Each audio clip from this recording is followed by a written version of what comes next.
ఏ శైవ క్షేత్రమైనా లేదా శివాలయమైనా ముందుగా మనకు కనిపించేది నంది. ఆ తర్వాతే శివయ్య దర్శనం. కానీ మన బెండి గ్రామంలో ఉన్న నందికేశ్వర స్వామి ఆలయంలో అత్యంత ప్రాధాన్యత నందికి మాత్రమే ఉంటుందని మీకు తెలుసా? శ్రీకాకుళం జిల్లా బెండి గ్రామంలో ఉన్న సుప్రసిద్ధ దైవక్షేత్రమే శ్రీ నందికేశ్వర స్వామి దేవాలయం. ఈ నంది చెవిలో కోరిక చెప్పి శివయ్యకు నమస్కరిస్తే ఆ కోరికను నంది శివునికి చెప్తాడని భక్తుల ప్రగాఢ విశ్వాసం. కోరిన కోరికలు తీరిన వెంటనే ఫలితంగా భక్తులు ఈ ఆలయంలో గంటలు కట్టడం సాంప్రదాయంగా భావిస్తారు. ఈ ఆలయం అయితే ఈ ఆలయం కోసం చుట్టుపక్కల గ్రామాల్లో ఒక కథ కూడా ఉంది.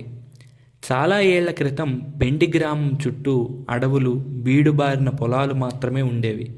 అక్కడ ఎప్పుడూ తీవ్ర కరువు ఉండేది. నీరు లేదు, పంట లేదు. గ్రామస్తులు వలస వెళ్ళిపోయేవారు. మహాశివరాత్రి రోజు ఒక శివభక్తుడు ఉపవాసం ఉండి ఒంట్లో ఓపిక లేక నిద్రలోకి జారుకున్నాడు.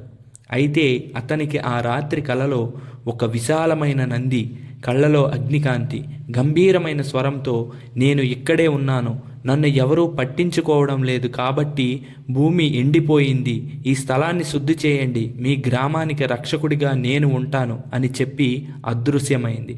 ఉలిక్కిపడి లేచిన రైతు మరునాడు ఉదయం గ్రామస్తుల సహాయంతో ఆ ప్రదేశానికి చేరుకున్నాడు.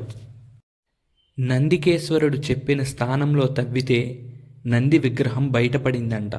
అలాగే వారి కళ్ళ ముందే నీటి ఊట ఏర్పడిందంట. ఇంకేముంది, చుట్టూ పచ్చదనం మొదలైంది.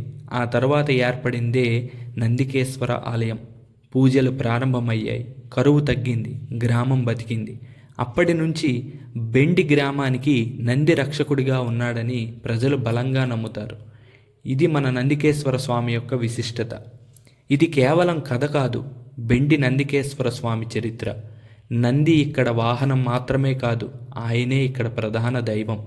అమావాస్య రోజు ఆలయం దగ్గర ఒక ప్రత్యేక నిశ్శబ్దం ఏర్పడుతుందని ప్రజలు బలంగా నమ్ముతారు.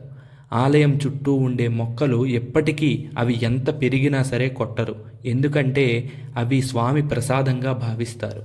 టెక్నాలజీ ఎంత పెరిగినా, గ్రామంలో ఏ పశువులకు సమస్య వచ్చినా ముందుగా నందికేశ్వరునికి పూజ చేసిన తర్వాతనే వైద్యం అనేది చేయిస్తారు. ఇది మూఢనమ్మకం కాదు, గ్రామస్తులకు ఆ స్వామి మీద ఉన్న ప్రగాఢ విశ్వాసం. దాదాపు కొన్ని వందల సంవత్సరాల చరిత్ర కలిగిన మన బెండి శివాలయం గురించి తెలుసుకున్నాం కదా. అదేనండి, మన నందికేశ్వర స్వామి ఆలయం గురించి తెలుసుకున్నాం కదా. మీరు గనక ఇక్కడికి వెళ్ళినట్లయితే ఖచ్చితంగా వీడియోని లైక్ చేయండి. అలాగే ఎవరెవరైతే ఈ స్వామి దర్శనం చేసుకున్నారో మస్ట్ అండ్ షుడ్ ఖచ్చితంగా కామెంట్ చేయండి. మరిన్ని మోర్ ఇంట్రెస్టింగ్ వీడియోస్ మన ఛానల్లో ప్రతి శుక్రవారం సాయంత్రం 6 గంటలకి పోస్ట్ అవుతూనే ఉంటాయి. సో వీడియో నచ్చినట్లయితే లైక్ చేయండి, షేర్ చేయండి. మరిన్ని మోర్ ఇంట్రెస్టింగ్ వీడియోస్ కోసం మన ఛానల్ అయితే సబ్స్క్రైబ్ చేసేసుకోండి. This is Pavan Kumar Tanikella signing of.